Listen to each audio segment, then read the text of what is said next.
Let's see problem. A ball is thrown vertically upward with a velocity of 19.6 meter per second from the top of a tower.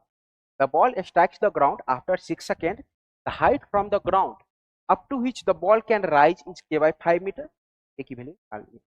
बच्चों ऐसा देकर के रखा है कि एक कोई टावर है और यहाँ से किसी बॉल को ऊपर की तरफ फेंका गया है कितनी स्पीड से 19.6 मीटर पर सेकंड की स्पीड और ये वापस ग्राउंड पे आ जाता है t इक्वल टू c. ठीक है, तो अगर यहाँ पे हम इक्वेशन ऑफ मोशन लगाएं बच्चों, हम मान लेते हैं इस टावर की हाइट कितनी h. जब ये बॉल वापस लौट करके आया तो हम इसका डिस्प्लेसमेंट कितना कह सकते हैं माइनस h, है ना. चलिए लिखते हैं s बराबर 2t plus half A T square. ऊपर के डायरेक्शन को हम पॉजिटिव लेते हैं तो डिस्प्लेसमेंट हमारा कितना हो जाएगा minus h is equal to की वैल्यू आपकी कितनी है 19.6. चलिए टाइम है आपका 6 सेकेंड. एक्सेलरेशन जो है वो नीचे की तरफ है तो माइनस हाफ वैल्यू 10 टाइम का. तो यहां से आप क्या लिख सकते हो minus h equal to 19.6 equal to 36.5 minus 36.5. चलिए इसकी वैल्यू जरा कैलकुलेट कर लेते हैं. यहाँ से h की वैल्यू कितनी हो जाएगी 36 इंटू 5 जो हो जाएगा वो 180 माइनस 19.6. चलिए इसकी वैल्यू कैलकुलेट कर लेते हैं जरा. 19.6 6 की वैल्यू 19.6 दिस इज 117.6 117.6. वैल्यू कितनी हो जाएगी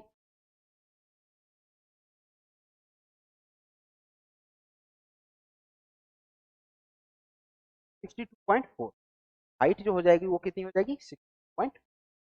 चलिए अब h की वैल्यू इतनी आ गई तो ये मैक्सिमम कितनी हाइट तक ग्राउंड से गया होगा. तो हमें पता है बच्चों कि अगर यहाँ से यहाँ तक की हाइट अगर मैं बोलूं h मैक्स का फॉर्मूला तो हमें पता होता है u square by 2g. u square by 19.6 का square divided by 2 into G into 9. ठीक है, चलिए एक 9.8 से इसको कट कर सकते हैं टाइम में तो 19.6 डिवाइडेड बाई 2 इक्वल टू कितना हो जाएगा 19. तो मैक्सिमम हाइट जो ये ग्राउंड से गया है h प्लस h मैक्स. हमारा आंसर कितना हो जाएगा 62.4 प्लस 19.6. बच्चों हमारा आंसर जो हो जाएगा वो कितना हो जाएगा 19.6 प्लस पॉइंट. ठीक है, तो इसकी जो वैल्यू हो जाएगी वो कितनी हो जाएगी 20. तो दिस इज इक्वल टू 80.